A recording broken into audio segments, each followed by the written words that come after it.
Olá, queridos alunos, queridas alunas, sejam todos muito bem-vindos à nossa aula de hoje. Eu sou a professora Marilaine e hoje nós vamos estudar a aula 113 de língua portuguesa para o 9º ano.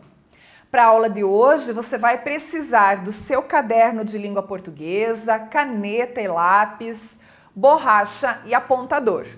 E o assunto a ser estudado hoje será a parte 4 da revisão das classes gramaticais e hoje, então, revisaremos a classe dos pronomes. Nossos objetivos são revisar a classe gramatical dos pronomes. Então, vamos começar falando aí, dessa classe gramatical, que são os pronomes, que são palavras fundamentais para evitar a repetição do substantivo dentro da oração. Então, são elementos muito importantes dentro do que a gente chama de coesão, São elementos coesivos. Então, o pronome é uma classe gramatical também de palavras variáveis, E tem como finalidade substituir ou ainda determinar ou acompanhar um substantivo, Quando o pronome ele substitui o nome, ele vai ser chamado de pronome substantivo. E quando ele determinar ou acompanhar, é o pronome adjetivo. Muito bem. Além, dessa situação aí, nós temos as subclassificações dos pronomes. Então, os pronomes podem ser classificados em pessoais do caso reto, pessoais oblíquos, tônicos e átonos, pronomes de tratamento, relativos, possessivos, demonstrativos, indefinidos e interrogativos, É uma classe gramatical um pouquinho extensa, dentro da nossa língua. Então, vamos reforçar aqui a ideia de pronome substantivo e pronome adjetivo, ok? Então, os pronomes substantivos, ao substituir o substantivo, eles exercem a mesma função sintática que o substantivo exerceria, Que seria, então, de núcleo do sujeito, núcleo do objeto direto ou ainda do objeto indireto e também de complemento nominal. Vamos ver aqui, João passou no vestibular. João é o núcleo do sujeito. Então, eu posso fazer a troca pelo pronome ele. Ele passou no vestibular. Então, eu estou substituindo, Por isso, um pronome substantivo, ok? Gosto de João. João é o núcleo do objeto indireto, Gosto de quem? De João. De João é o objeto indireto em que João é o núcleo desse objeto indireto. Posso fazer a troca pelo pronome dele. Gosto dele, Então, ali eu tenho o quê? Eu tenho pronomes substantivos, porque estão ocupando o lugar de um substantivo. E os pronomes adjetivos, eles vêm sempre juntos do substantivo. Eles vêm como acompanhante, E aí, no caso, a função sintática será de adjunto adnominal. Vejamos o exemplo. Meus livros sumiram. O substantivo livros veio acompanhado de um pronome, que é o pronome meus, Pronome possessivo. Por isso, eu vou chamá-lo de pronome adjetivo, porque ele está como acompanhante do substantivo livros. Vamos falar agora da classificação dos pronomes. Primeiro, começando pelos pronomes pessoais, que são os pronomes que determinam a flexão de pessoa da oração. Então, eu tenho ali primeira pessoa, segunda pessoa, terceira pessoa. Isso eu tenho no singular e tenho também no plural. Primeira pessoa é o ser que se manifesta, que fala, dentro do processo comunicativo. É o que a gente chama de enunciador, locutor ou ainda emissor. Já a segunda pessoa vai ser o ser que receberá a mensagem para decodificá-la. É o que nós chamamos então de receptor ou interlocutor. E a terceira pessoa é o ser sobre o qual se fala dentro do processo comunicativo. Muito bem. Eles se subdividem então em pronomes pessoais do caso reto e em pronomes oblíquos, átonos e tônicos, tá? Vamos ver então, né, os pronomes pessoais do caso reto. Caso reto, por quê? Porque são os pronomes que sempre exercem função de sujeito da oração. Os retos nunca exercem função de complemento, tá? Sempre função de sujeito. Então aqui, né, nós temos a primeira, a segunda e a terceira pessoa do singular, eu, tu, ele ou ela, e primeira, segunda e terceira pessoas do plural, nós, vós, eles ou elas, ok? Exemplos aqui, ó, eu corri durante 1 hora, tu correste durante 1 hora, ele correu durante 1 hora. Esses pronomes pessoais do caso reto estão exercendo função de sujeito destas orações, ok? Porque eu, tu e ele, respectivamente, exerceram função sintática ali de sujeito do verbo correr. E o verbo correr, ele concordou em número e pessoa com o sujeito ao qual ele se refere, né? Porque aí nós temos a questão também da concordância verbal. Muito bem. E os oblíquos átonos? Os átonos, né, oblíquos, eles sempre vão exercer função de complemento dentro da oração. Em especial, objeto direto e objeto indireto, né? Essas funções. E eles diferenciam-se dos tônicos, por quê? Porque eles são sempre preposicionados, ou seja, vêm acompanhados de preposição. E eles não se prendem ao verbo pela colocação pronominal, né? Que é a próclise, mesóclise e ênclise. Por isso eles são chamados de átonos. Novamente, então, aqui nós temos primeira, segunda e terceira pessoas do singular, com seus respectivos pronomes oblíquos átonos. Me, te, se, o, a e lhe. Primeira, segunda e terceira pessoas do plural. Nos não é nós. Nós é pronome pessoal do caso reto. Nos é oblíquo átono. Vos, se, os, as e lhes, né? Então aqui estão os oblíquos átonos. Vamos ver exemplos aqui, ó. Deram-me o recado. Deram-me, ó, esse me, ele exerce função de objeto indireto, porque deram, né? O quê? O recado, objeto direto. Deram o recado a quem ou para quem? Para mim. Tá aqui esse me no lugar do para mim, que é o objeto indireto da oração, certo? Viram-me no estádio, a mesma coisa, né? Aqui a função agora é de objeto direto, porque viram quem no estádio? Viram eu, né? Mas o eu não é apropriado para usar depois do verbo. Por isso viram me.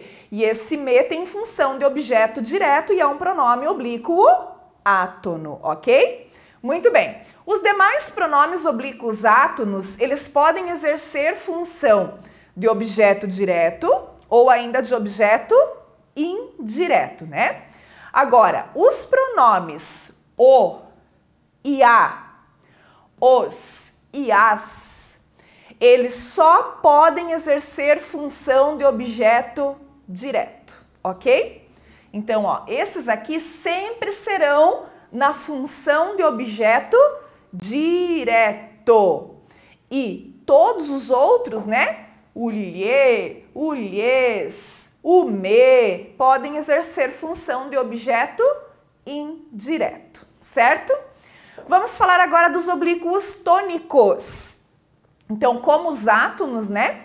Eles só exercem função de complemento dentro da oração, tá? Nunca de sujeito. Eles possuem posição livre dentro da oração, por isso eles não se prendem também ao verbo pela colocação pronominal. Então, primeira, segunda e terceira pessoas do singular, com os oblíquos tônicos, mim, ti, si, ele e ela. E primeira, segunda e terceira pessoas do plural, nos, vos, si, ele e ela. Então, esses são oblíquos tônicos. Vamos ver aqui, ó, gosto de ler, né? Exercendo aqui, ó, gosto de quem? De ler, né? Falaram a verdade a mim. Pronome oblíquo. Falaram a verdade para quem? Para mim, né? Ou a quem? A mim. Entregaram a encomenda a ti. Ti, né? Pronome oblíquo, exercendo a função ali de objeto indireto, né? Entregaram o quê? A encomenda. A quem? A ti. Então, nesses exemplos ali, os pronomes oblíquos tônicos, né? Eles exercem a função de objeto indireto, né? Dos seus respectivos verbos, que é o verbo gosto, que é o verbo falaram e que é o verbo entregaram. E todos eles estão preposicionados, ou seja, acompanhados de preposição. Muito bem, agora vamos falar dos possessivos, né? Os possessivos, eles estabelecem relação de posse, o nome já diz.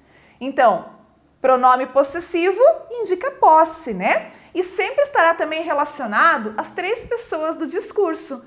Primeira, segunda e terceira do singular. Primeira, segunda e terceira do plural. Então, nós temos aqui meu, minha, meus, minhas, teu, tua, teus, tuas, seu, sua, seus, suas, nosso, nossa, nossos, nossas, vosso, vossa, vossos, vossas, seu, sua, seus e suas, né? Então, eu tenho aqui as três pessoas do singular e aqui as três pessoas do plural.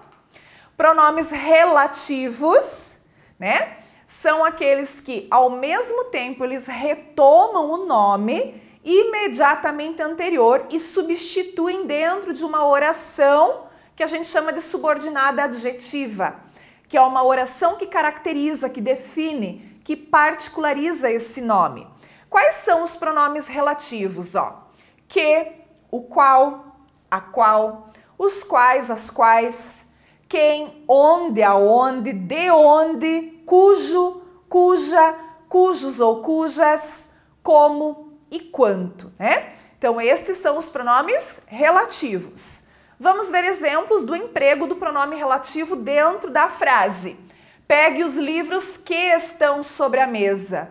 Os livros, os quais estão, né? Ele faz referência ao substantivo livros. A cidade aonde Pedro vai ficar, a cidade aonde Pedro vai fica no interior de Goiás. Então, aonde é o pronome relativo. A garota da qual nós falamos mora nesta rua. Da qual, né, que retoma o termo garota. E aqui o aonde, que retoma o termo cidade. O quarto, os pronomes demonstrativos, que são pronomes usados para posicionar espacialmente um objeto em relação às três pessoas do discurso também, né? Então, em relação a quem fala e a quem ouve, e são usados também para marcação de tempo, passado, presente e futuro, ou ainda para fazer referências anafóricas e catafóricas dentro de um texto. Então, como pronomes demonstrativos variáveis. Variáveis são aqueles que têm variação, né? Para masculino, feminino, singular e plural. Primeira pessoa, este, esta, estes e estas, que indicam um objeto que está na posse da primeira pessoa, né? Então, se eu quero falar de algo que está em minha posse, eu vou usar um destes pronomes de primeira pessoa. Já os de segunda pessoa, esse, essa, esses e essas, né, com os dois S's, é quando eu estou fazendo referência a algo que está sob posse da segunda pessoa, ou seja, da pessoa com quem eu estou falando, né? Aí eu vou empregar, então, um desses pronomes demonstrativos aqui. E a terceira pessoa, aquele, aquela, aqueles e aquelas, quando indica um objeto que está sob posse da terceira pessoa ou ainda muito distante, tanto de mim, que sou a pessoa que falo, quanto da segunda pessoa, que é a pessoa com quem eu falo, né? Então, dando essa ideia do distanciamento. E os pronomes demonstrativos invariáveis, aqueles que não variam, né? E que também representam coisas ou objetos de forma indefinida. Então, para a primeira pessoa, isto, para a segunda pessoa, isso, e para a terceira pessoa, aquilo. Muito bem. Quinto, pessoal, pronomes de tratamento, né? Quando a gente vai empregar, então, um trato mais respeitoso e cerimonioso com as pessoas, a gente precisa empregar pronomes de tratamento, né? Então, aqui, nós temos lá diversas situações, né? Eu trouxe uma para exemplificar para vocês. Então, o próprio senhor ou senhora são pronomes de tratamento, né? Por quê? Porque é uma forma respeitosa de eu me referir às pessoas. Olha lá o exemplo. Vossa Senhoria deveria preocupar-se com suas obrigações e não com as de Sua Excelência, o governador, que está em viagem. Então, aqui tem uma observação, né? Quando que a gente usa vossa e quando que a gente usa sua na frente do pronome de tratamento, né?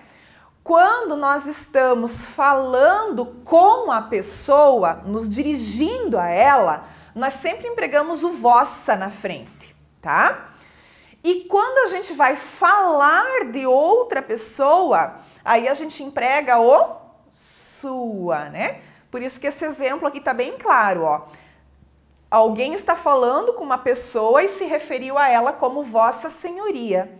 E nesta fala, eles estão falando do governador. Então, por isso aqui, quando ele refere-se ao governador, ele usou, então, Sua Excelência, ok? Então, na dúvida, né, sempre dê uma pesquisadinha nos pronomes de tratamento para que você empregue corretamente, né? Principalmente quando tiver que fazer aí documentos escritos que se dirigem a autoridades, né, a pessoas que precisam, né, dessa situação mais formal da comunicação. Sexto item são os pronomes indefinidos, né, referem-se à terceira pessoa do discurso de forma indefinida, genérica e também imprecisa. Eles podem ou não se flexionar em gênero e número. Então, nós temos aqui os variáveis, né? Os que se flexionam. Qualquer e quaisquer, bastante, bastantes, pouco, pouca, poucos e poucas, nenhum, nenhuma, nenhuns e nenhumas, outro, outra, outros e outras, todo, toda, todos e todas, certo, certas, certos e certas, muito, muita, muitos e muitas, tanto, tanta, tantos e tantas, algum, alguma, alguns e algumas, quanto, quanta, quantos e quantas, né? Então, esses são alguns pronomes indefinidos que sofrem a flexão de gênero e número. E também temos alguns indefinidos que são invariáveis, que não tem plural, não tem masculino nem feminino, né? São invariáveis. Alguém, ninguém, algo, tudo, nada, cada, mais, menos, demais e outrem. O sétimo, né? O sétimo grupo de pronomes trata dos pronomes interrogativos, que, como o nome já diz, são empregados nas frases interrogativas diretas ou indiretas. E são os seguintes pronomes: o que, o quem, qual, quais, quanto, quanta, quantos e quantas, sempre que estiverem empregadas em frases interrogativas, né? Então, olha lá, que horas são? Quem é você? Qual o seu nome? Quanto custa o livro? Aqui eu tenho todas interrogativas diretas. Vamos ver agora exemplos em interrogativas indiretas. Eu perguntei que horas são. Ana quer saber quem é você. O juiz questionou qual o seu nome. E Pedro indagou quanto custava o livro. Então, estas orações aqui são interrogativas indiretas, aquelas que pressupõem uma pergunta, mas que não usa o sinal de interrogação no final, né? Que e quem nunca se flexionam. E já o pronome qual, ele é variável, né? Em número. E também o pronome quanto, ele concorda em gênero com o termo ao qual ele se refere, ok? Muito bem. Ficamos aqui então com os pronomes, pessoal. Espero que vocês tenham dado uma lembrada nesta classe gramatical. Agora você vai lá para os exercícios, né? Essa parte ela é muito importante para a fixação desse conteúdo. Muito obrigada pela sua atenção e a gente se vê nas próximas aulas. Até mais!